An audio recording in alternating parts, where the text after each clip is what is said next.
নমস্কার। ১৩৮তম শুনতে পাচ্ছি। ডক্টরস ডায়ালগ লাইভে সবাইকে স্বাগত। আমি পিয়ালি দেবিশ্বাস। আজকে আমরা কথা বলবো প্যালিয়েটিভ কেয়ার, শেষ সময়ের যত্ন নাকি জীবনের পাশে থাকা। চলুন জেনে নেওয়া যাক যে প্যালিয়েটিভ কেয়ার আসলে কি এবং কেন এটি আমাদের স্বাস্থ্য ব্যবস্থায় এত গুরুত্বপূর্ণ হিসেবে ধরা হচ্ছে। আসলে আমাদের দেশে এখনো প্যালিয়েটিভ কেয়ার নিয়ে সব স্তরে সমান সচেতনতা ছড়ায়নি। শেষ সময়ে, জীবনের শেষ সময়ে চিকিৎসা হবে এবং সেটা কি শুধুমাত্র রোগ সারানোর চেষ্টা, নাকি ওই সময়ে যে রোগীর যে যন্ত্রণা তার পাশে দাঁড়ানো। মানে একটি মানুষকে ধরো মর্যাদার সঙ্গে বাঁচতে সাহায্য করাও তো চিকিৎসারই অংশ। এই সমস্ত নিয়েই আজকে আমাদের আলোচনাটা। আজকের এই গুরুত্বপূর্ণ বিষয় নিয়ে আলোচনার জন্য আমাদের সঙ্গে লাইভে আছেন বিশিষ্ট চিকিৎসক, জনস্বাস্থ্য বিশারদ ডাক্তার শতাব্দী মিত্র। আপনাকে স্বাগত।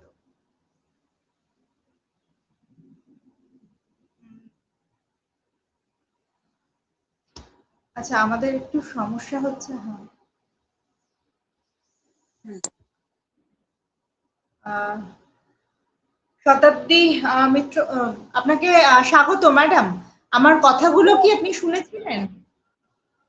না, তখন একটু ডিসকানেক্টেড হয়ে গেছিল, সাউন্ডটা আসছিল না। আচ্ছা আচ্ছা, কোনো অসুবিধা নেই। আমরা তাহলে আলোচনাটা শুরু করি। প্যালিয়েটিভ কেয়ার নিয়ে আজকে আমাদের আলোচনা।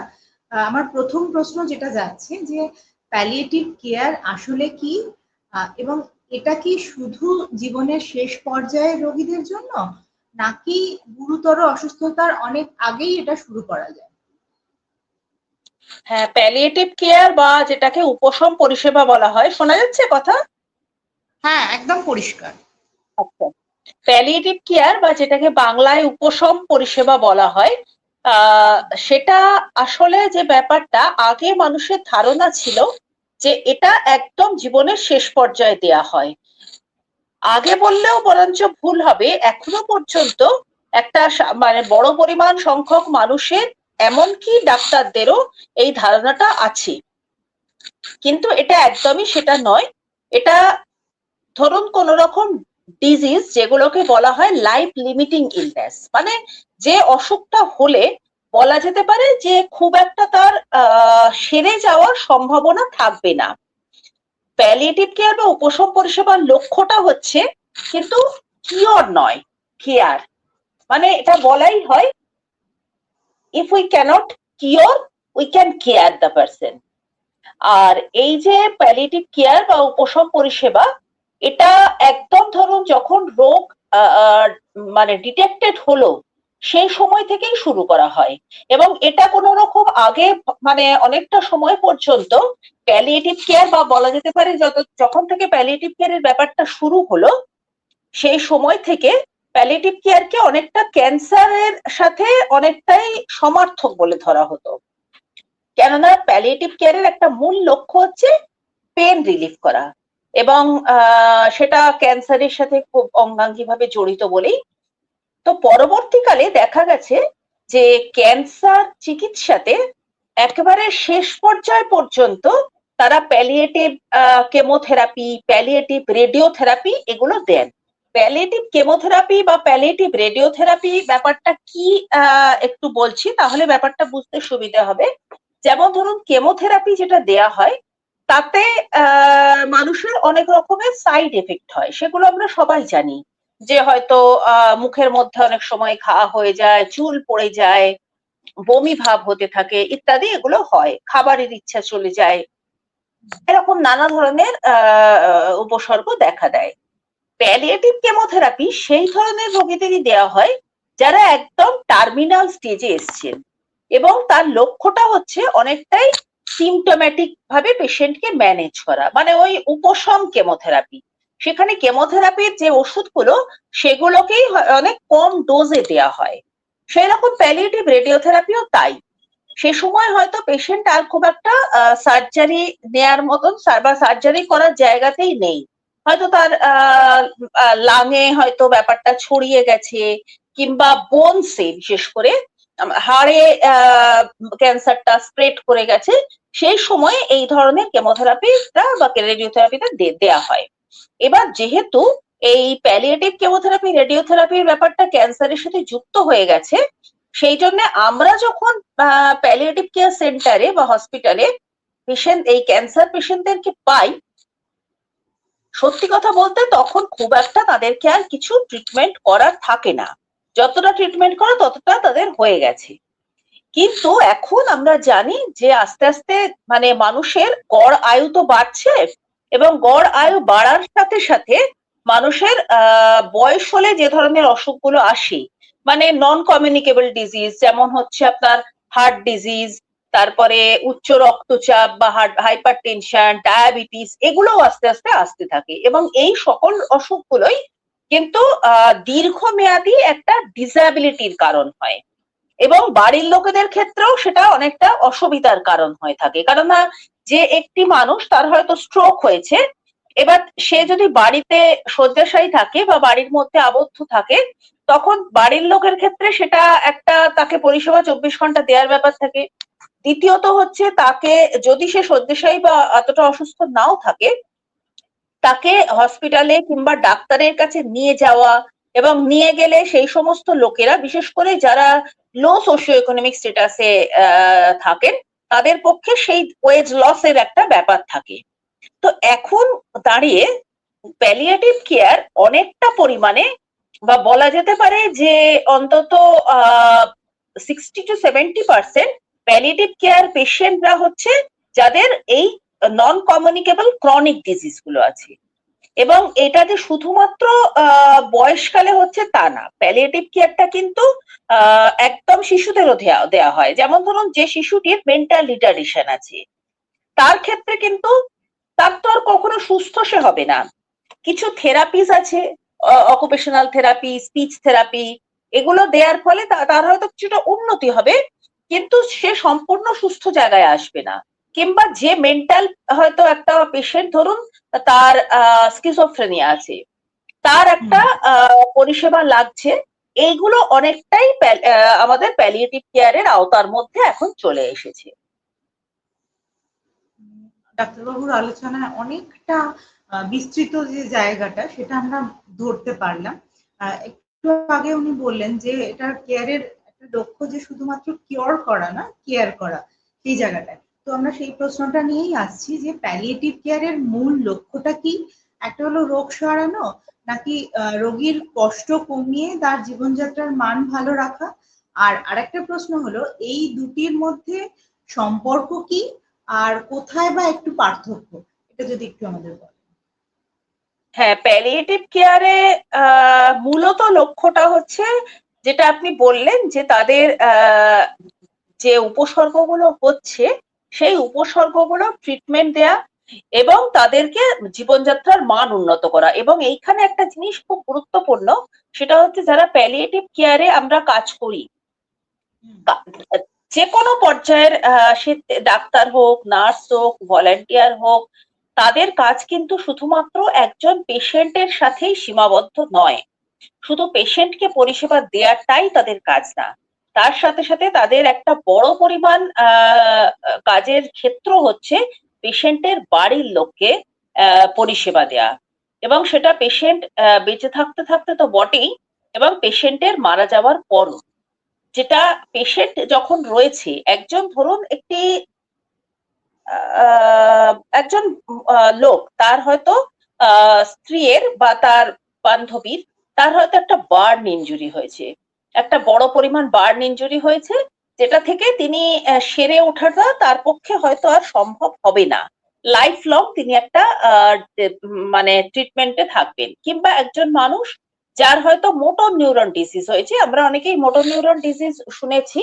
এই মোটর নিউরন ডিজিজে ধীরে ধীরে আমাদের নার্ভগুলি ক্ষয় হতে থাকে, এবং আস্তে আস্তে মানুষটি তার ডিসএবিলিটি গুলো বাড়তে থাকে। তার যে বাড়ির লোকেরা, সেই পেশেন্ট রয়েছে, তার ট্রিটমেন্ট হচ্ছে, তিনি হয়তো জানেন তিনি সুস্থ হবেন না, হয়তো জানেন তিনি সুস্থ হতেও পারেন, অনেক সময় হয়তো তাদেরকে বলা হচ্ছে না, যেটা যদিও একদমই উচিত না।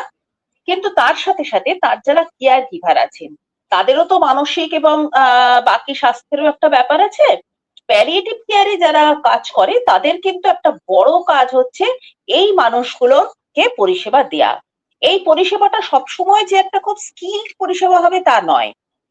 যেমন যারা ভলেন্টিয়ার্স আছেন, তাদের মধ্যে যারা আনট্রেন্ড ভলেন্টিয়ার, যারা কোনো স্কিল ট্রেনিং নেননি, যারা ভলেন্টিয়ারের হিসেবে কাজ করছেন ট্রেন্ড, তারা ধরুন একজন পেশেন্ট যে বেড রিডেন, তাকে বাড়িতে গিয়ে যদি তার বেড সোর থাকে সেটার হয়তো উন্ড কেয়ার করছে, ক্যাথেটার পড়ানো থাকলে তার ক্যাথেটার চেঞ্জ করছে। কিন্তু যে মানুষগুলো আনট্রেন্ড, যে মানুষগুলো এই ধরনের স্কিল ট্রেনিং তাদের নেইও আর তাদের প্রয়োজনও নেই নেয়ার, একজন মানুষ যিনি হয়তো গত 4 বছর 5 বছর বাড়িতে আবদ্ধ রয়েছেন, বা তার বাড়ির লোকেরা তারাও অনেকটা পরিবারে তাকে নিয়ে জর্জরিতই বলবো আর কি হয়ে আছেন, তো তাদের সাথে বসে দুটো কথা বলা, সেটাও কিন্তু ভীষণ ইম্পর্টেন্ট হয়ে দাঁড়ায়।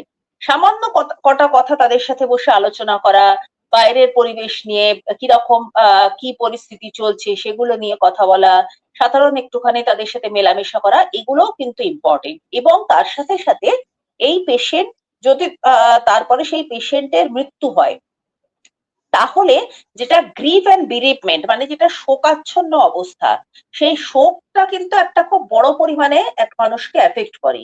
সেই জায়গাটা থেকে তাদেরকে ধীরে ধীরে কথা বলে, সবসময় প্রফেশনাল কাউন্সিলিং করা সম্ভবও হয় না, আর সবসময় সেটা তাদের কাছে অ্যাভেলেবেলও হয় না। কিন্তু সিম্পলি তাদের সাথে কথা বলে, তাদের সাথে মেলামেশা করে, তাদেরকে বুঝিয়ে বোঝানো, মানে কিন্তু এই নয় যে কোনো বুঝিয়ে দেওয়া হবে যে এটা তেমন কিছু ব্যাপার না, এ তো হয়েই থাকে, বা তোমাকে এই এই এই তো আর 6 মাস, তার মধ্যে তুমি সুস্থ হয়ে যাবে, বা তোমার এই শোকটা চলে যাবে, তা নয়। তাদের সাথে স্বাভাবিকভাবে তাদের যে মনের যে কষ্টটা হোক, যে কথাগুলো হোক, সেগুলো শোনা, এই শোনাটা কিন্তু একটা খুব বড় ব্যাপার থাকে। এই পেশেন্টকে কেয়ার সাপোর্ট দেওয়া, তার বাড়ির লোকের সাথে থাকা, এবং তারপরে তাদের গ্রিভ অ্যান্ড বিরিভমেন্ট, মানে শোকাচ্ছন্ন অবস্থা, শোক এবং শোকাচ্ছন্ন অবস্থা, সেই সময় সাপোর্ট কেয়ার দেয়া, এই সমস্তটা মিলিয়েই কিন্তু প্যালিয়েটিভ কেয়ার। আচ্ছা, এই যে আপনি বললেন যে এই যে শোনাটাও মানে একটা মানুষকে শুধুমাত্র তার চিকিৎসা করার জায়গাটা নয়, যে সে তার যে সমস্ত রকমের যে সমস্যাগুলো সেইগুলো অনেক সময় দেখা যায় যে শোনার লোক পাওয়া যায় না, তো সেই জায়গাটাও প্যালিয়েটিভ কেয়ারের অংশ। মনে হয় এটা আমরা আরো নতুন করে জানলাম বিষয়টা।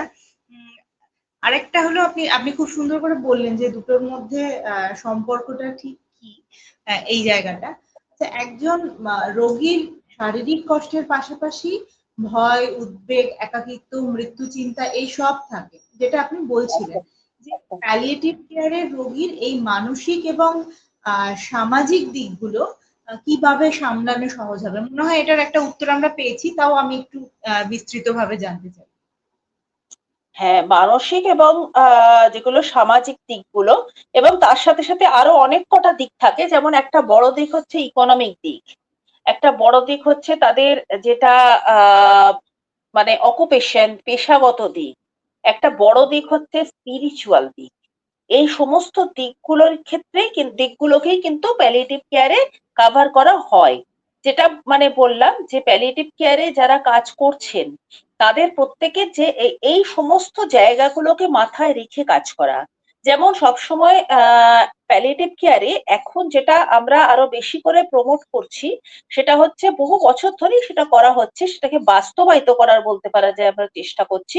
সেটা হচ্ছে যে হসপিটালের সাথে সাথে বড় পরিমাণ প্যালিয়েটিভ কেয়ারের পরিষেবা দেয়াটা, যেটা প্রাইমারি হেলথ কেয়ারে। মানে আমি এটাই বলতে চাইছি যে প্যালিয়েটিভ কেয়ারে অধিকাংশই পেশেন্ট দেখা গেছে যে পরিসংখ্যানে প্রায় 90% বেশি যারা পরিষেবা পান বা পরিষেবা যাদের দরকার, তাদের এই প্রাইমারি কেয়ারটা দরকার। খুব স্পেশালিস্ট কেয়ার কিন্তু তাদের দরকার পড়ে না। সেই এই যে প্রাইমারি কেয়ার, এইটার মধ্যে কিন্তু সমস্ত ব্যাপারটাই আছে। কারণ এই মানুষগুলি, তাদেরকে যে সিমটম গুলো তাদের রয়েছে, যে রোগের উপসর্গগুলো রয়েছে, সেই কেয়ারটুকু আমরা দিচ্ছি, কারণ তার অসুখগুলো সেই রকমই যার সুনির্দিষ্ট কোনো চিকিৎসা বা কিওর নেই। তো সুতরাং তিনি যতদিন বাঁচবেন, উদ্দেশ্যটা হচ্ছে এটাই, যতদিন বাঁচবেন তিনি যেন পেন ফ্রি লাইফ লিড করতে পারেন, তিনি যেন ডিগনিটি নিয়ে থাকতে পারেন, তিনি যেন অটোনমি নিয়ে থাকতে পারেন। এই যে আত্মসম্মান, এই যে নিজের সিদ্ধান্ত নেয়া, এই জায়গাগুলো সমস্তটাই তাদের অনেকটা সাইকোলজিক্যাল তাদের মানে উন্নতিতে সাহায্য করে। এবং তাদের সাথে তার সাথে সাথে স্পিরিচুয়াল হেলথ, স্পিরিচুয়াল হেলথটা কিন্তু একদমই রিলিজিয়াস হেলথের সাথে গুলিয়ে ফেললে চলবে না। রিলিজিয়াস যেটা ব্যাপার, হ্যাঁ, স্পিরিচুয়াল যে ব্যাপারটা সেটা কিন্তু মানে রিলিজিয়াস ব্যাপারের সাথে হয়তো কারোর কারোর সাথে ওভারল্যাপিং হতেও হতে পারে, কিন্তু মেনলি যেটা প্যালিয়েটিভ কেয়ারে সেটা হচ্ছে যে সমস্ত নিজের কাজকর্মের মধ্যে দিয়ে, নিজের ভালো থাকার মধ্যে দিয়ে, মানুষের সাথে মেলামেশার মধ্যে দিয়ে যতটা সম্ভব তার নিজের মানে নিজের আত্মোপলব্ধিটাকে আরো বেশি করে উন্নত করার চেষ্টা করা। এবং তার সাথে সাথে একটা এই যে বললাম প্রাইমারি প্যালিয়েটিভ কেয়ারটা, যেটা প্রাইমারি হেলথ কেয়ারের সাথে যেটাকে যুক্ত করা মানে যুক্ত করার জন্য আমরা ভীষণভাবে এটাকে চেষ্টা করা হচ্ছে, সেটার জন্যই সেই কাজটাই করবেন ভলান্টিয়ার্সরা এবং নার্সরা। তার কারণ একটা খুব সত্যি কথা, সেটা হচ্ছে রোজ পেশেন্টের কাছে বাড়িতে গিয়ে ডাক্তারের দেখার প্রয়োজন নেই। এই যে কমিউনিটি বেসড বা প্রাইমারি প্যালিয়েটিভ কেয়ার যেটা, সেটা কমিউনিটি বা হোম বেসড প্যালিয়েটিভ কেয়ার। আমরা যেটা আমাদের এখন এই মুহূর্তে পশ্চিমবঙ্গে আমরা নদিয়া জেলারও 2টো গ্রাম পঞ্চায়েতকে আমরা মডেল করে এই ব্যাপারটা শুরু করেছি। সেটা হচ্ছে যে, হ্যাঁ, সেটা হচ্ছে আমাদের যে আশা কর্মীরা আছেন, সরকারি যারা আশা কর্মী আছেন, হ্যাঁ, তারা হচ্ছে যাদের প্রয়োজন আছে প্যালিয়েটিভ কেয়ার, সে একটা নিড অ্যাসেসমেন্ট ম্যাপিং করেছেন। এইবার এই মানুষগুলি যাদের পরিষেবাটা লাগবে, এই 2টি গ্রাম পঞ্চায়েতের মধ্যে শুরু করা হয়েছে। এখানে তাদের বাড়িতে আমাদের নার্সিং স্টাফেরা এবং আমাদের ভলান্টিয়ার্সরা যাবেন এবং গিয়ে তাদেরকে এই পরিষেবাটা দেবেন। এবং তার পরবর্তী আমাদের ক্ষেত্রে টার্সিয়ারি লেভেল ম্যানেজমেন্টের জন্য আমাদের একটা ওখানে আমাদের বললে ভুল হবে, মানে একটি হসপিটাল আছে অনকোলিঙ্ক বলে নদিয়া জেলাতে। তো সেইখানে আমরা পেশেন্টদেরকে যদি তার প্রয়োজন হয়, সবসময় প্রমোট করা হয় যে তার বাড়িতে পরিষেবাটা নেওয়া, কারণ তার বাড়িতে তার বাড়ির লোকের আশেপাশে থাকা এবং তার বাড়িতে মানুষজন আসছে যাচ্ছে, এটা কিন্তু পেশেন্টের সাইকোলজিক্যাল ওয়েলবিং এ অনেকটা হেল্প করে। সুতরাং এইটা সব সময় প্রমোট করা হয়। এবং এই যে বাড়িতে থাকার ফলে, বাড়িতে পরিষেবা নেওয়ার ফলে পেশেন্টের কিন্তু খরচাটাও অনেকটাই কম হয়ে যায়।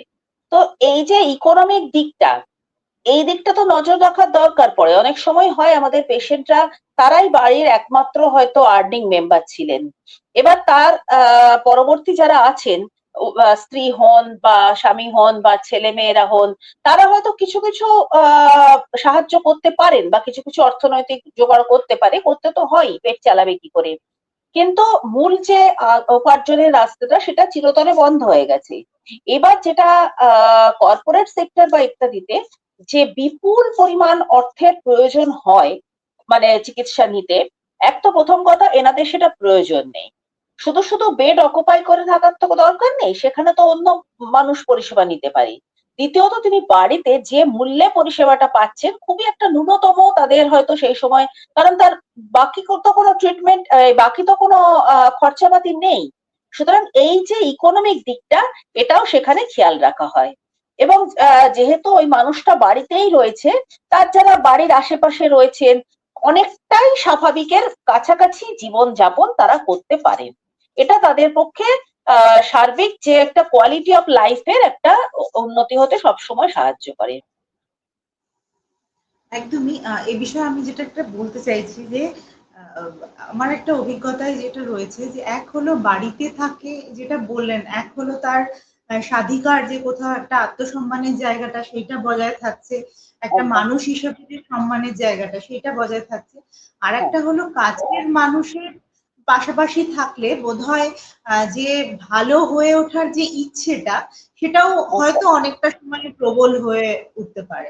এইটা একটা একদম। বিষয়। আর আরেকটা যেটা আমি বলছি যে আপনি যেটা আমাদের বললেন যে এই যে আত্মসচেতন হওয়া, হ্যাঁ, কোথাও গিয়ে এটা কি মাইন্ডফুলনেস এর কাছাকাছি কোনো বিষয়, যে যেখানে সে মানুষটা আমরা আধ্যাত্মিক যে যেখানে মানে স্পিরিচুয়ালিটির কথা যে জায়গাটায় বলছি, আমরা বারবার বলছি যে এটা ধর্ম বা ওই বিষয়টায় নয়, এটা একটা অন্য একটা জায়গা।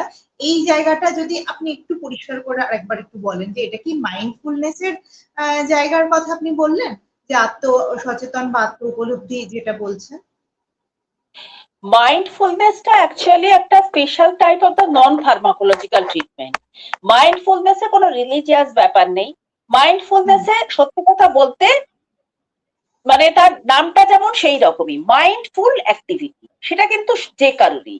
মানে এই যে আমরা এই ওয়েবিনারটা করছি, এটা আমরা মাইন্ডফুলি করব কিনা, আমি সকালে উঠে যখন দাঁত ব্রাশ করছি সেটা আমি মাইন্ডফুলি করছি কিনা।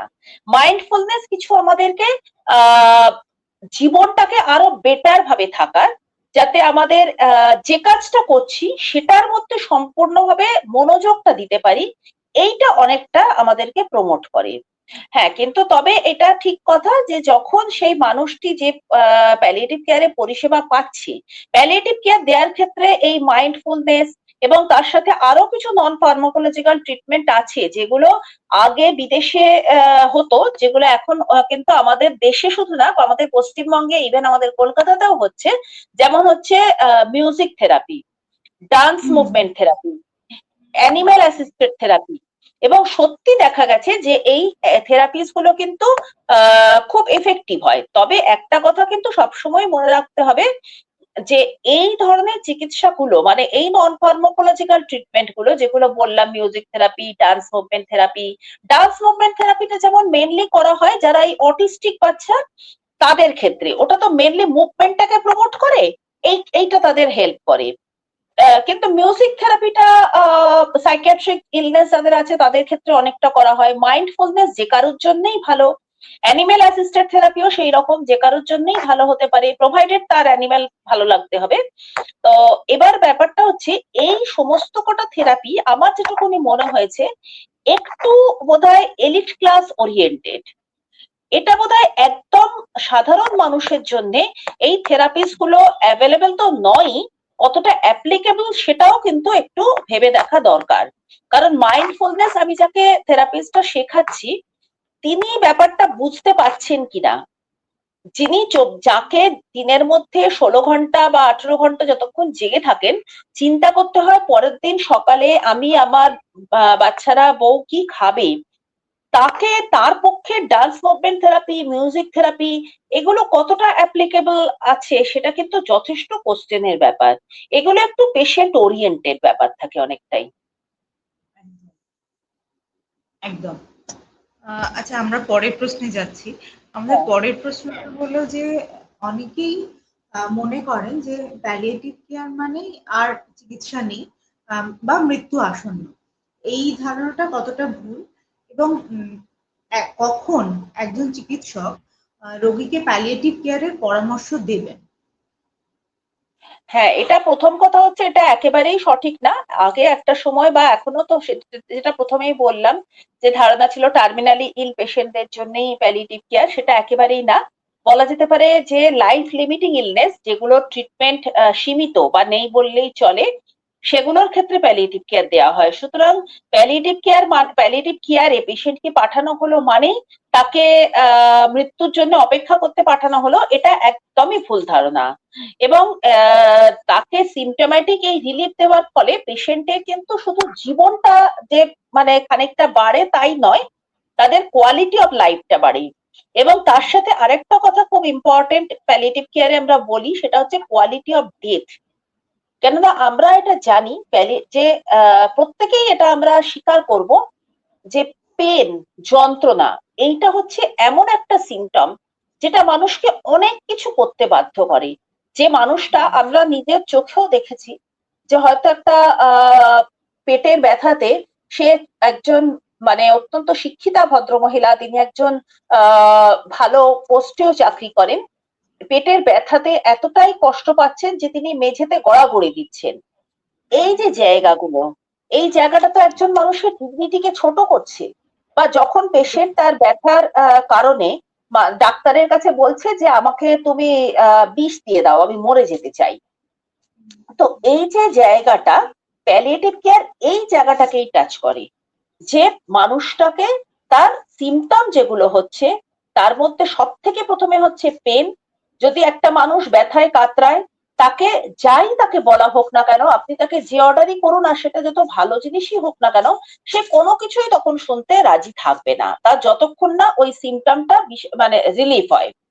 এইবার সেই ক্ষেত্রে প্যালিয়েটিভ কেয়ারে রেফার করার ব্যাপারটা যেটা চিকিৎসকদের ক্ষেত্রে, প্রথম কথা হচ্ছে যে সাধারণ মানুষের এই ব্যাপারে অ্যাওয়ারনেস এর সব থেকে আগে দরকার, যারা চিকিৎসা করছি আমরা তাদের এই ব্যাপারে অ্যাওয়ার হওয়া।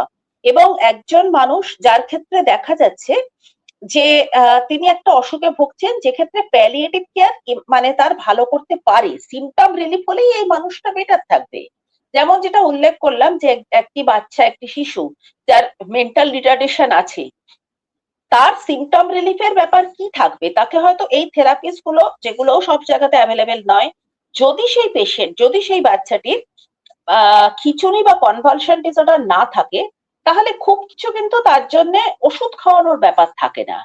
যদি তার হাইপার অ্যাক্টিভিটি না থাকে, তাহলে তারও ওষুধ খাওয়ানোর খুব বেশি দরকার নেই। সত্যি বলতে একজন মেন্টালি রিটার্ডেড শিশু যার সেইভাবে কোনো সিমটমই নেই, তার খিঁচুনিও হয় না, তার হাইপার অ্যাক্টিভিটিও নেই, তার জন্য কিন্তু কোনো ট্রিটমেন্টই দরকার পড়ে না। থেরাপিস্ট গুলো এবং এই থেরাপিস্ট গুলো কিন্তু অনেকটাই আমাদের প্যালিয়েটিভ কেয়ারের আওতার মধ্যে পড়ে।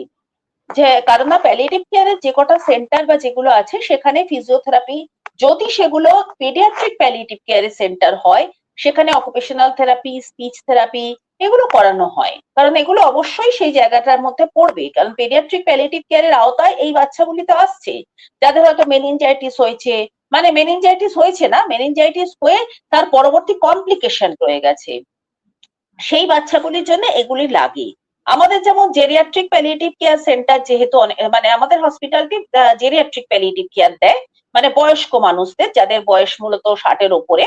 তো আমাদের যেহেতু আমাদের সেখানে ফিজিওথেরাপির বন্দোবস্তটা রয়েছে, আমাদের তো এই থেরাপিস গুলো অতটা তেমন ভাবে লাগে না, তো ফিজিওথেরাপিটা রয়েছে।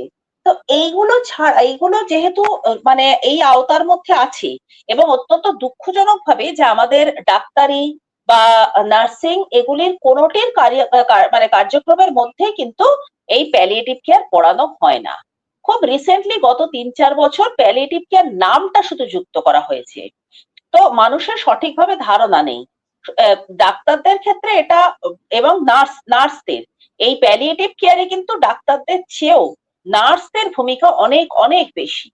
সারা পৃথিবী জুড়েই সব থেকে বেশি ভালো কাজ করছেন প্যালিয়েটিভ কেয়ারে, এবং যে বড় সেন্টার যেগুলো খুব মানে প্রমিসিংলি ভালো কাজ করছে, সেগুলো কিন্তু মেনলি নার্সদের দ্বারা পরিচালিত, কারণ তারাই মানুষের মধ্যে গিয়ে, কমিউনিটিতে গিয়ে পরিষেবাটা দিচ্ছেন।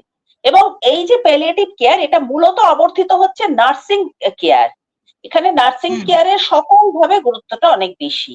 তাই জন্য ডাক্তারদেরকে প্রথমেই পেশেন্ট এমনও হতে পারে যে ডায়াগনোসিসের পয়েন্টেই আইডেন্টিফাই করা গেল যে এই পেশেন্টের আর কিন্তু আমাদের কোনো র্যাডিক্যাল ট্রিটমেন্টে আমরা যেতে পারবো না, সেক্ষেত্রে তাকে প্যালিয়েটিভ ট্রিটমেন্টের মধ্যে, এবং প্যালিয়েটিভ মেডিসিন শুধু না, প্যালিয়েটিভ কেয়ার পুরোটার মধ্যে তাকে পাঠিয়ে দেওয়া, এটা কিন্তু অত্যন্ত জরুরি। একদম। আমরা আলোচনা করছি প্যালিয়েটিভ কেয়ার নিয়ে, এবং সেখানে একটা খুব গুরুত্বপূর্ণ জায়গা, সেটা হলো রোগীর সম্মান, সেই জায়গাটা, এবং রোগীর ইচ্ছে। আমার পরবর্তী যেটা প্রশ্ন, যে একজন গুরুতর অসুস্থ রোগীর চিকিৎসার সিদ্ধান্তে রোগীর নিজের ইচ্ছে, মর্যাদা এবং চিকিৎসা নিতে বা না নিতে, তার সিদ্ধান্তে ঠিক কতটা গুরুত্ব থাকা উচিত বলে আপনি মনে করেন? হ্যাঁ, এটা সত্যিই খুব গুরুত্বপূর্ণ এবং খুব ভালো প্রশ্ন। সেটা হচ্ছে যে প্যালিয়েটিভ কেয়ারে সব সময় যেটা বলা হয় শেয়ার্ড ডিসিশন মেকিং, মানে ডিসিশন যেটা নেওয়া হবে সেটা কারোর একার ডিসিশন না, সেটা হচ্ছে শেয়ার্ড। ডাক্তার একা বলে দেবে না এইটা ফলো হবে, ব্লাইন্ডলি কোনো কিছু হয় না। যখন কোনো সিদ্ধান্ত কোনো পেশেন্টের ব্যাপারে নেওয়া হয়, বা হসপিটালেই হোক কিংবা তার মানে বাড়িতেই পরিষেবা নিচ্ছে সে হোক, সেক্ষেত্রে কিন্তু এই যে শেয়ারের গ্রুপটার মধ্যে কিন্তু পেশেন্টের বাড়ির লোক এবং যতটা সম্ভব পেশেন্টকেও রাখা হয়। হয়তো অনেক সময় পেশেন্টের পক্ষে সম্ভব হয় না সমস্ত জিনিসটা বোঝানো বা বোঝা, কিন্তু অন্তত পক্ষে পেশেন্টের বাড়ির লোক তাকে নেওয়া হয়। এবং এই প্রসঙ্গে একটা জিনিস বলছি, এই যে আপনি যেটা বললেন যে কতটা সে ট্রিটমেন্ট নেবে বা কতটা নেবে না, সেক্ষেত্রে এই এখন বেশ কয়েক বছর ধরে লিভিং উইল কথাটা কিন্তু আমরা হয়তো বাজারে শুনতে পাচ্ছি। লিভিং উইল একটা অত্যন্ত গুরুত্বপূর্ণ এবং মানে ভালো ব্যবস্থা বলা যেতে পারে। সেটা হচ্ছে যে অনেক সময় দেখা যায় যে পেশেন্ট ভর্তি হয়েছে এবং তার এমন একটা অবস্থায় গেছে, তাকে ভেন্টিলেটরে দেওয়া হলো এবং তারপরে তো ভেন্টিলেটর থেকে সে ফিরলোই না। ভেন্টিলেটরে দেওয়ার প্রয়োজন হতেই পারে, তার জন্য তাকে হয়তো এমনও হতে পারে যে পেশেন্ট ভেন্টিলেটর থেকে ফিরলো, এমনও হতে পারে সে ফিরলো না। কিন্তু এটাও তো হতে পারে যে ব্যক্তির নিজস্ব ডিসিশন, যে এমন যদি আমার কোনো ডিজিজ হয় যেখানে আমি ভেন্টিলেটরে গেলে, আমাকে ইন্টিউবেশন করা হলে, ভেন্টিলেটরে দিলে তারপরে আমার ফেরার সম্ভাবনা খুবই কম, সেক্ষেত্রে সে কিন্তু একটা লিভিং উইল করে যেতে পারে। হসপিটালে বহু বছর ধরেই হসপিটাল পরিষেবাতে ডু নট রিসাসিটেট বলে একটা ডিএনআর বলে একটা ফর্ম অনেক সময় দেওয়া হয়। এই ডু নট রিসাসিটেট ফর্মটা ফিল আপ করে পেশেন্টের বাড়ির লোক, যারা সেখানে যাচ্ছেন, আত্মীয় পরিজন, বন্ধু বান্ধব, তাদের ক্ষেত্রে ডিসিশন মেকিং অধিকাংশ সময় হচ্ছে একটা সমস্যার ব্যাপার হয়, কেননা তাদের কাছে সম্পূর্ণ ধারণা থাকে না যে তারা এটা করবেন কি করবেন না। ডো নট রেসিসিটেট মানে এর পরবর্তী পর্যায়ে পেশেন্টকে আর বাঁচানোর জন্য কোনো জীবনদায়ী পরিষেবা দেওয়া হবে না। কিন্তু সবসময় মানুষের মধ্যে একটা ধারণা কাজ করে, এই কাজটা আমি ভুল করলাম না তো, হয়তো বাঁচতো, হয়তো আরো কিছু ভালো হতো। আর একটা জিনিস যেটা খুব বড় কথা, সেটা হচ্ছে সোশ্যাল অ্যাকসেপ্টেবিলিটি। সমাজ কি বলবে যখন একজন পেশেন্টকে, বিশেষ করে যে হসপিটাল থেকে তার প্যালিয়েটিভ কেয়ার পরিষেবা দেওয়ার জন্য বাড়িতে নিয়ে যাওয়া হয়, তার বাড়ির লোকের মধ্যে কিন্তু সাংঘাতিক এই ব্যাপারটা কাজ করে যে পাড়ার লোক বা আশেপাশের বা রিলেটিভসরা তারা বলবে যে বাবা বা মাকে আর চিকিৎসা করানো না, দেখো এখন বাড়িতে এনে ফেলে রেখেছে। এটা যে একেবারেই তা নয় সেটা বোঝানো তাদের পক্ষে খুব কঠিন। এবার লিভিং উইলের যেটা ব্যাপার, সেটা হচ্ছে আমি জীবিত থাকতে এবং আমি সজ্ঞানে থাকতে আমি একটা উইল করে দিলাম। এটা একটা মানে ব্যাপারটা খুব একটা যে কঠিন তা না, সেটা হচ্ছে যে নিজে একটা ওই লিগাল পেপারে আমাকে কি কি পরিষেবা আমি নিতে চাই, রেসিস্ট্রেশনের কত দূর পর্যন্ত আমি নিতে চাই এবং কোনটা আমি নিতে চাই না, আমার নিজের পরিস্থিতিটা তো আমি বুঝতে পারবো, সেই অনুযায়ী আমি একটা ডকুমেন্ট করে রেখে যেতে পারি। তার জন্য আমি আমার যিনি ওইটা এক্সিকিউট করবেন সেরকম একজনের সিগনেচার লাগবে এবং এরকম একজনকে অবশ্যই জানিয়ে রাখতে হবে। আর তার সাথে সাথে কিন্তু এই যে লিভিং উইলটা হলো, এইটা কিন্তু যখন ওই পেশেন্ট হসপিটালে ভর্তি হয়, মানে যখন ওই ব্যক্তি আর কি বলা যেতে পারে, সে হয়তো তখনও পেশেন্ট না, যখন উইলটা করছে সে যখন হসপিটালে ভর্তি হবে তখন সেটাকে কিন্তু হসপিটালে দিতে হবে। এইখানে যে সমস্যাটা হয় সেটা হচ্ছে আমাদের অধিকাংশ হাসপাতালই, গভর্নমেন্ট এবং প্রাইভেট, তারা কিন্তু কেউই এই লিভিং উইলের ব্যাপারটা অ্যাকসেপ্ট করতে চায় না এবং সেখানে তাদের নিজস্ব কিছু সমস্যার ব্যাপার আছে। কেননা লিভিং উইলটা তাদের তারা যদি এটাকে করে, মানে সেটাকে এক্সিকিউট করে, তাহলে সেটা পেশেন্টটাকে মেরে ফেলা নয় তো, এই সিদ্ধান্তে আসাটাও তাদের পক্ষে একটা কঠিন ব্যাপার হয়ে যায়। আমাদের দেশে এখনো জিনিসটা খুব বেশি মানে অ্যাকসেপ্টেবিলিটি পায়নি, তবে কিছু কিছু রাজ্যে যেমন কর্ণাটকে এটা যথেষ্ট, কর্ণাটক গভর্নমেন্টই প্রথম এটা ইনিশিয়েটিভ নিয়েছিলেন এবং কর্ণাটকে কিন্তু অনেকটাই পর্যন্ত এই জিনিসটা এখন বেশ কিছুটা প্রচলিত হয়ে গেছে। কলকাতাতেও কিছু কিছু প্রচলিত হয়েছে এবং এই আমাদের যেমন এখানে প্রথম লিভিং উইলটা কলকাতাতে, মানে ওয়েস্ট বেঙ্গলেই আর কি করেছিলেন ডক্টর প্রণব বাসু বলে একজন। উনি ডাক্তার না, কিন্তু উনি একজন রিটায়ার্ড স্কুল টিচার। উনি বহু বছর ধরে প্যালিয়েটিভ কেয়ার পরিষেবার সাথে যুক্ত, খুব অ্যাক্টিভলি কাজ করেন। তো উনি এই প্রথম লিভিং উইলটা করেছিলেন এবং আমাদের সেই সময় সেমিনার করে ব্যাপারটা যে কত সোজা, কত ইজিলি করা যায় সেটা কিন্তু বুঝিয়েছিলেন। ওনার পক্ষে অনেক কিছু মানে অসুবিধার ব্যাপার আছে। উনি একা থাকেন কারণ ওনার ওয়াইফ মারা গেছেন আর ওনার মেয়ে বাইরে থাকে। তো উনি কিন্তু একজন ভদ্রলোককে, যিনি ওনার বন্ধু স্থানীয়, তাকে জোগাড় করে রেখেছেন যে যিনি ওই লিভিং উইলটা এক্সিকিউট করবেন। তো আমরা কিন্তু খুব মানে ছোট জায়গা থেকেও বা আমাদের অনেক কিছু লিমিটেশনের মধ্যে থেকেও কিন্তু আমরা ইচ্ছা থাকলে করতে পারি জিনিসটা। তো এটা কিন্তু অনেকটা আমাদেরকে মানে অটোনমিটা দিতে পারে যে আমি এই জিনিসগুলো আমার জন্য অপ্ট করছি, অথবা এই জিনিসগুলোকে অপ্ট করছি না, এই ব্যাপারটা। মানে এটা একটা দারুণ একটা খুব ভালো একটা বিষয় যেটা আমরা জানতে পারলাম। এবং সবচেয়ে বড় ব্যাপার যে নিজের যে অধিকার, মানে সম্মানের সঙ্গে বেঁচে থাকার যে অধিকারের যে জায়গাটা, এটা মনে হয় খুব সুন্দরভাবে বিষয়টা কি পূরণ করবে। আচ্ছা, আমরা আরেকটু এগোই। আপনি পরিবারের কথা বলছিলেন, প্যালিয়েটিভ কেয়ারে পরিবারের তো একটা বিশাল একটা ভূমিকা রয়েছে। এখানে পরিবারগুলো খুব বড় ভূমিকা পালন করে এবং রোগীর যত্নের পাশাপাশি এই সময় পরিবারের মানসিক চাপ এবং সিদ্ধান্ত নেওয়ার সমস্যাগুলোকে কিভাবে এই প্যালিয়েটিভ কেয়ারের অংশ হয়ে ওঠে, আমরা মনে হয় একটু আলোচনা করেছি এই বিষয়টাতে, আমাদের আলোচনার মধ্যে কিছুটা এসেছে, তবুও একটু যদি বিস্তৃতভাবে বলেন।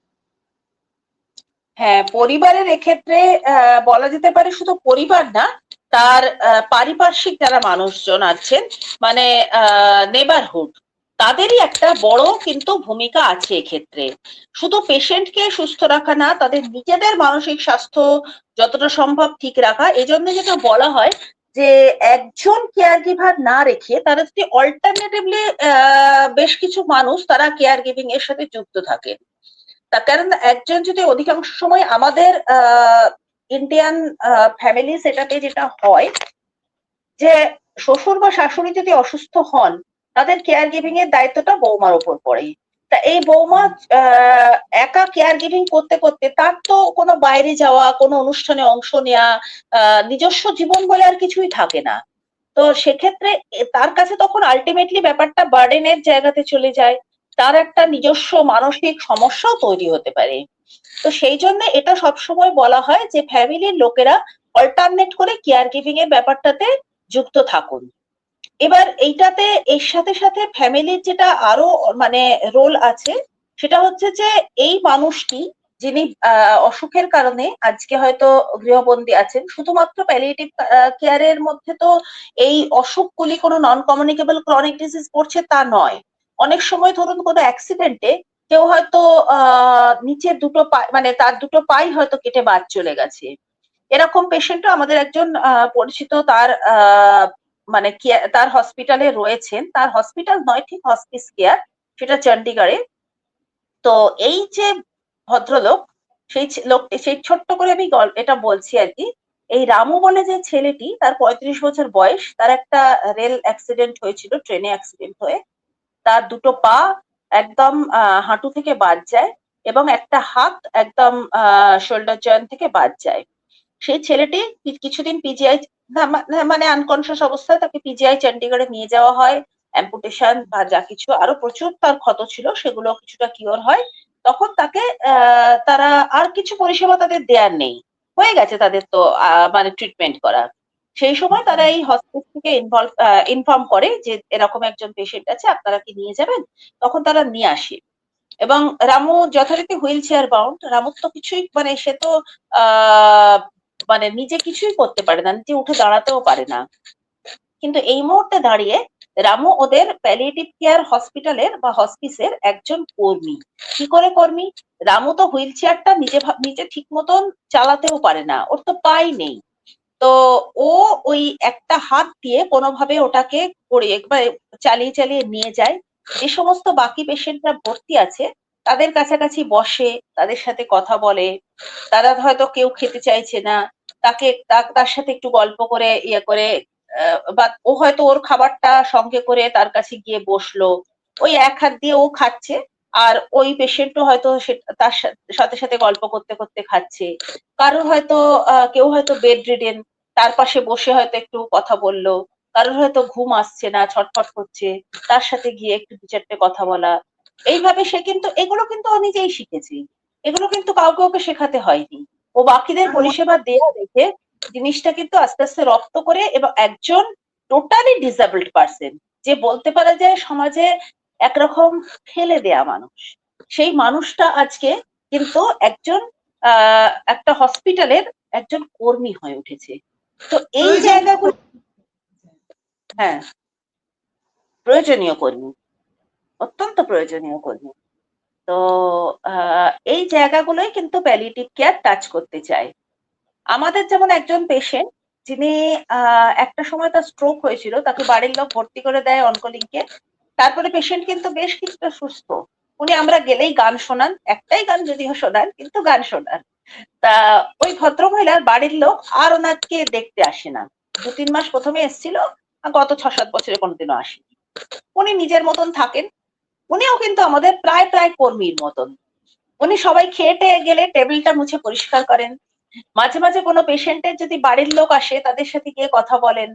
যে মানে বেশ এদের লাইফ গুলো মিনিংফুল হয়েছে। এবং এই জায়গাতেই বোধহয় কিছুটা হলেও প্যালিয়েটিভ হয়তো কিছু করতে পারছি, এইরকম একটা ফিলিংস হয়। এই যে মানুষগুলোর মধ্যে একটা ডিগনিটি, একটা নিশ্চয়ই তাদের একটা বড় স্যাটিসফ্যাকশন হয় যে আমার লাইফটা একটু হলেও তো মিনিংফুল হয়েছে। এই জায়গাগুলোই আমাদের লক্ষ্য পৌঁছে দেয়া মানুষকে। একদমই আমরা কিছু মন ভালো করা গল্প শুনলাম, যেখানে এরকম একজন রোগী তার নিজস্ব ইচ্ছা শক্তিতে সে নিজেকে প্রয়োজনীয় করে তুলেছে এবং অন্য মানুষদেরকে হেল্প করার চেষ্টা করছে নিজের মতন করে।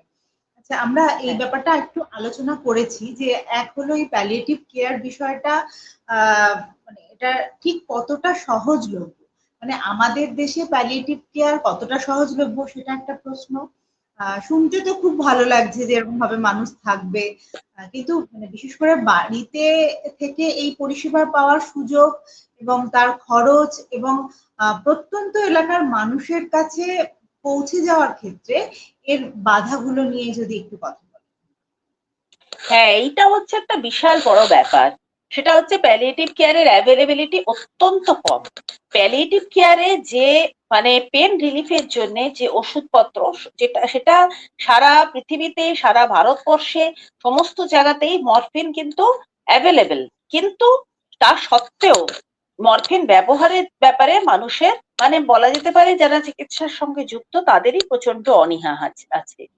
যেখানে কোন রকম মানে পরিষ্কার করেই বলা আছে মরফিন ব্যবহারে কোন রকম রেশনিং করা হবে না, সেখানে তা সত্ত্বেও পেশেন্টকে বলা হয়। রিসেন্টলি আমাদের অভিজ্ঞতা হয়েছে, আমাদের একজন বন্ধু স্থানীয় সিনিয়র আর কি, তার স্বামীর টার্মিনাল ক্যান্সার আছে। তিনি একদিন পেটের ব্যথার জন্য একটি নামকরা হসপিটালে, ক্যান্সার হসপিটালে ভর্তি হয়েছিলেন। তাকেই বলা হয় যে আপনি ব্যথা সহ্য করুন। খুব এটা অত্যন্ত দুর্ভাগ্যজনক ব্যাপার। এইরকম ভাবে প্যালিয়েটিভ কেয়ার, বিশেষ করে হসপিটাল তো অত্যন্ত লিমিটেড, এবং আমাদের যে হসপিটাল গুলো রয়েছে প্রাইভেট বা গভর্নমেন্ট যেখানেই হোক, সেখানে অধিকাংশ জায়গাতেই প্যালিয়েটিভ কেয়ারের কোনো খুব একটা জায়গা নেই। প্যালিয়েটিভ কেয়ার বলতে এখনো পর্যন্ত একটা বড় সংখ্যক মানুষ বোঝেন হসপিস কেয়ার। হসপিস কেয়ারটা হচ্ছে বলা যেতে পারে end of life care. Palliative care কিন্তু এন্ড অফ লাইফ কেয়ার নয়, সেটা তো আমরা আলোচনা করলামই। তো এবং তার সাথে সাথে আপনি যেটা জিজ্ঞেস করলেন যে কমিউনিটিতে বা হোম বেসড কেয়ারের ব্যাপারে, সেই জায়গাটা আমরা সাংঘাতিক রকম ভাবে পিছিয়ে আছি, সারা পৃথিবীতেই পিছিয়ে আছি। কিছু কিছু জায়গা, তারা যেমন আফ্রিকার কিছু দেশ, তারা কিন্তু হোম বেসড কেয়ারের জন্য কিছু কাজ করতে শুরু করেছে। আমাদের মানে আমাদের দেশেও কোনো কোনো জায়গাতে এগুলো হচ্ছে, বিশেষ করে কেরালা। কিন্তু কেরালা তো অ্যাকচুয়ালি সম্পূর্ণ আমাদের সবার থেকে আলাদা। কেরালা হচ্ছে একটা developed state in a developing country. তো কেরালা কিন্তু হোম বেসড কেয়ারে অত্যন্ত, হ্যাঁ, অত্যন্ত মানে একটা এগিয়ে আছে। তার একটা ভীষণ বড় কারণ হচ্ছে কেরালার ভলান্টিয়ার্স। ওদের হচ্ছে ওটা বিরাট স্ট্রেংথ, এবং যেটা আমরা ভাবতেই পারি না কখনো, মানে হবে কিনা তাই জানি না, সেটা হচ্ছে যে কেরালাতে কালিকাট মেডিকেল কলেজের যারা স্টুডেন্ট, মানে যারা এমবিবিএস পড়ছে, যারা নার্সিং পড়ছে, যারা ইন্টার্নশিপ করছে, তারা ভলান্টিয়ার হিসেবে কাজ করে। তো এই ব্যাপারটা আমরা কোনোদিনও ভাবতেই পারবো না যে তারা তাদের অবসর, হ্যাঁ, তাদের যে সময়টা তারা পাচ্ছে সেই সময়টাতে তারা ভলান্টিয়ার হিসেবে কাজ করছে।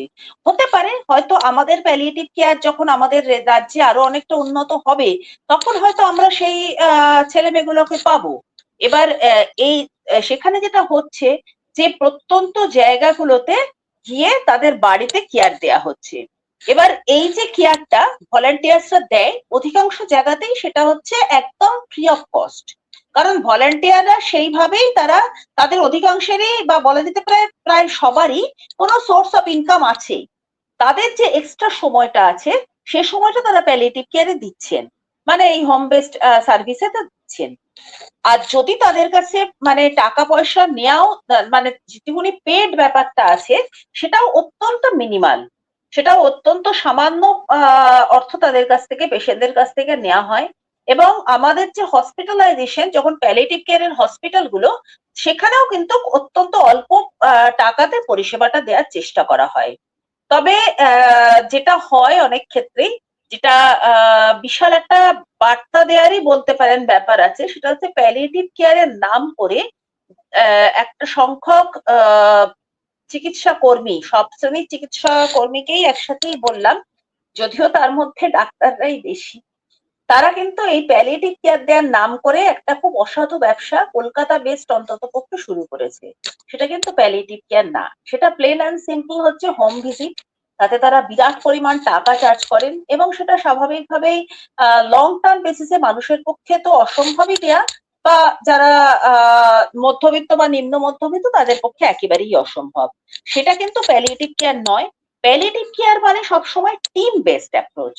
সেই টিমে হয়তো সেই বাড়িতে যখন পরিষেবা দিতে যাচ্ছে তারা সেখানে হয়তো নার্স আছেন, ভলান্টিয়ার্স আছেন, কিছু সোশ্যাল ওয়ার্কার আছেন এরকম, এবং ডাক্তার আছেন কিংবা নাও থাকতে পারেন। রোজ দিন হয়তো ডাক্তারের ভিজিট নাও হতে পারে, হয়তো সপ্তাহে একদিন ডাক্তার ভিজিট করেন। মোটামুটি দেখা যায় যাদেরকে আমরা হোম বেস পরিষেবা চালু করছি এখন পর্যন্ত তাদের সপ্তাহে একদিন বা অনেক সময় 2 সপ্তাহে একদিন ডাক্তারের ভিজিট হলেই যথেষ্ট হয়। বরঞ্চ ডাক্তারকে অনেক সময় আমরা যদি মানে টেলিকমিউনিকেশন করি সেটাও বরঞ্চ অনেকটাই মানে হয়ে যায়। ওটার জন্য যে খুব বেশি কিছু অসুবিধা হচ্ছে সেটা কিন্তু আমাদের না। সুতরাং এটা হোম বেসড পরিষেবা যদি আমাদের নিজেদের ইচ্ছেটা থাকে তাহলে কিন্তু আমরা করতে পারি। এবং একটা যদিও সময় হয়তো হয়ে এসছে তাও একটা জিনিস বলি, সেটা হচ্ছে যে পুরুলিয়াতে থাকা একজন ভদ্রলোক তিনি আমার কাছে জানতে চান যে 1-2 মাস আগে তার শ্বশুর মশাই প্যানক্রিয়াটিক ক্যান্সারে ভুগছেন। তিনি তাকে হসপিটাল থেকে ডিসচার্জ করে দিয়েছে। এবার তিনি চাইছেন প্যালিয়েটিভ কেয়ারের মধ্যে যেতে, কারণ তাকে ডাক্তার সেটা বলেছে কিন্তু তিনি নিজে সেইভাবে ডাক্তারের কাছে আইডিয়া পাননি প্যালিয়েটিভ কেয়ার ব্যাপারটা কি। তো তিনি আমার সাথে যখন কথা বললেন তাকে আমি প্রথমে অনকোলিঙ্কের কথা বললাম, কিন্তু তার পক্ষে অনকোলিঙ্কটা সম্ভব না সেটা সত্যি, কারণ তার বাড়ি পুরুলিয়ায়, অনকোলিঙ্ক নদিয়াতে, তিনি কি করে ব্যাপারটা ম্যানেজ করবেন। এবার তখন তাকে আমি এটা বললাম আপনি একটা কাজ করুন, আপনি যেখানে পুরুলিয়াতে থাকেন সেখানে আপনার বাড়ির আশেপাশে কোনো হেলথ সেন্টার আছে? উনি বললেন হ্যাঁ আছে। সেখানকার আশা বা অঙ্গনওয়াড়ি সেন্টারের অঙ্গনওয়াড়ি ওয়ার্কারের সাথে আপনার চেনা আছে? বললো হ্যাঁ আছে। বললাম তাহলে আপনি একটা কাজ করুন, আপনি ওখানে আপনার শ্বশুরমশাইকে নিয়ে ফিরে যান, ওখানে আশা দিদিমণির সাথে বা এএনএম দিদিমণির সাথে আপনি যোগাযোগ রাখবেন। আপনি ওখানে তাদেরকে বলবেন আপনার শ্বশুরমশাইয়ের যে রাইলস টিউব ফিডিং হচ্ছে, রাইলস টিউব ফিডিং গুলো আপনাদেরকে একটু দেখিয়ে দিতে, বা যদি রাইলস টিউব পরে কোনো সমস্যা হয়, ব্লক হয় বা কিছু হয়, চেঞ্জ করে দেয়া, ক্যাথিটার এই এই বা উন্ড একটা ছোট বেড সোর আছে সেই উন্ড কেয়ার, এই জিনিসগুলো কিন্তু তিনিই পারবেন। তিনি হয়তো সামান্য কিছু চার্জ আপনার কাছে নেবেন, উনি সেটাতে ওনার কোনো অসুবিধা নেই, এইটুকুনি চার্জ উনি দিতে পারবেন। এই পরিষেবাটা আপনার জন্য বেস্ট হবে। এবং আপনি কাছাকাছি একজন ডাক্তারের সাথে কমিউনিকেশন রাখুন যিনি আপনাকে সপ্তাহে একদিন বা 2 সপ্তাহে একদিন আপনার পেশেন্টকে উনি ভিজিট করে যাবেন। ভদ্রলোক কিন্তু 2 সপ্তাহ দিন 10 আগে আর কি আমার সাথে যোগাযোগ করেছিলেন। ওনার শ্বশুর মশাইকে উনি এইভাবেই রেখেছেন যে ডাক্তার সপ্তাহে একদিন করে আসে, বাকিটা ওই এএনএম দিদিমণি করে দেন। এবং এসে মাঝে মাঝে এএনএম দিদিমণি বাড়ি ফিরতে মাঝে মাঝে ওনার সাথে শ্বশুর মশাইয়ের সাথে কথা টথাও বলে যান। এবং এখন শ্বশুরমশাই কিন্তু অনেক বেটার ভাবে আছেন, হসপিটালে যেভাবে ছিলেন তার থেকে ওনার কোয়ালিটি অফ লাইফটাও কিন্তু অনেক ভালো হয়েছে। সুতরাং ছোট ছোট একটা একটা করে আমরা তো করতে পারি। এই ডট গুলোকে জয়েন করতে করতেই হয়তো আমাদের পুরো সার্কেলটা কমপ্লিট হয়ে যাবে। একদম আমরা সেরকমই আশা রাখবো যে যাতে আমাদের ডট গুলো কমপ্লিট হয়ে যায় এরকম একটা। আচ্ছা, আমরা একেবারেই অনুষ্ঠানের শেষের দিকে আমরা যদিও এটা বলেছি যে এটা একটা ধারণা, এখন শুধুই মাত্র একটা ধারণা যে প্যালিয়েটিভ কেয়ার আসলে মৃত্যুর জন্য প্রস্তুতি। আহ, এটা মানে এটা জীবনে মানে জীবন আছে ততদিন মানুষটা যতটা সম্ভব স্বস্তি এবং মর্যাদা নিজের মতন করে বাঁচতে সাহায্য করা এটা নয়, তবুও এটা অনেকটাই আমাদের সমাজের ধারণা আছে, এখনো অবধি আছে। এটা নিয়ে আমরা মানে এই বিষয়টা নিয়ে আমরা অনুষ্ঠানটাও শেষ করব। আপনার মতে সেটা কি, আপনি যদি একটু ছোট করে বলে দেন। আরেকবার একটু বলুন, আপনার কথাটা একটু কেটে গেল। বললাম যে আমরা অনুষ্ঠানটা শুরু করেছিলাম এই প্রশ্নটা নিয়ে যে প্যালিয়েটিভ কেয়ার আসলে মৃত্যুর জন্য প্রস্তুতি, নাকি যতদিন জীবন আছে ততদিন মানুষটা কে কিছুটা স্বস্তি কিছুটা মর্যাদা বা নিজের মতন করে বাঁচতে সাহায্য করা। এবার আমরা অনুষ্ঠানের শেষে এসেছি, আমরা অনেকটাই বিষয়টা সম্পর্কে জেনেছি এবং আমাদের ধারণাগুলো পরিষ্কার হয়েছে। তো আপনি যদি ছোট করে একদম শেষের দিকে যেটা বলেন যে প্যালিয়েটিভ কেয়ারটা কেন প্রয়োজন এবং কি সেটা নিয়ে। হ্যাঁ, প্যালিয়েটিভ কেয়ারটা যেটা কোনোভাবেই মৃত্যুর জন্য প্রস্তুতি নয়, বরঞ্চ প্রস্তুতি হচ্ছে অনেক ভালো জীবনের জন্য। এবং হয়তো মৃত্যু তো ইনএভিটেবল, সবার মৃত্যু হবে, যে জন্মেছে তারই মৃত্যু হবে, কিন্তু সেই মৃত্যুটাও যেন ভালো হয়, good life and good death. এটা কিন্তু প্যালিয়েটিভ কেয়ারের মেন উদ্দেশ্য। এবং লাইফটা যতদিন পর্যন্ত আছে সেটা হচ্ছে একটা ভালো কোয়ালিটি লাইফ মেনটেন করবে। অবশ্যই তার মধ্যে ট্রিটমেন্ট থাকবে, অবশ্যই তার মধ্যে কিছু পরিষেবা থাকবে, অবশ্যই তার মধ্যে কিছু সাফারিংও থাকবে, কিন্তু তার সাথে সাথে কিন্তু সেটার জন্য কেয়ার নেয়া, যেটা সব থেকে গুরুত্বপূর্ণ, এটা থাকবে। এবং শুধুমাত্র যিনি অসুস্থ মানুষটি তার না, তার বাড়ির লোকের, যারা তার কাছাকাছির মানুষজন আছেন, তাদের সবার জন্য প্যালিয়েটিভ কেয়ারটা প্রত্যেকের জন্য একটা কোয়ালিটি অফ লাইফ মেনটেন করার প্রতিশ্রুতি দেয়। একদম আমার মনে হয় যে আজকে আমাদের অনুষ্ঠানের মাধ্যমে প্যালিয়েটিভ কেয়ার নিয়ে মানুষের যে দৃষ্টিভঙ্গি যে ধারণা সেটা অনেকটা স্বচ্ছ এবং পরিষ্কার হলো, এবং আমরা অনেক নতুন নতুন বিষয় জানতে পারলাম প্যালিয়েটিভ কেয়ার নিয়ে। এবং দিদি যেরকম বললেন যে একটা বৃত্ত সম্পূর্ণ হোক, যে ভালো সুস্থ থাকা, মানুষের মর্যাদা নিয়ে সুস্থ থাকা, সেটা যেন প্যালিয়েটিভ কেয়ারে আরো গুরুত্ব পাক, এবং আগামী দিনে আমাদের রাজ্যে যেন এই বিষয়টা নিয়ে আরো বেশি কাজ হয়, আমরা কাজ দেখতে পাই, সেটা আশা নিয়ে আজকে আমরা আমাদের ডক্টরস ডায়ালগের লাইভ এখানেই শেষ করছি। আবার সামনের সপ্তাহে উপস্থিত থাকবো স্বাস্থ্য ক্ষেত্রে জ্বলন্ত কোনো সমস্যা নিয়ে। নমস্কার। নমস্কার।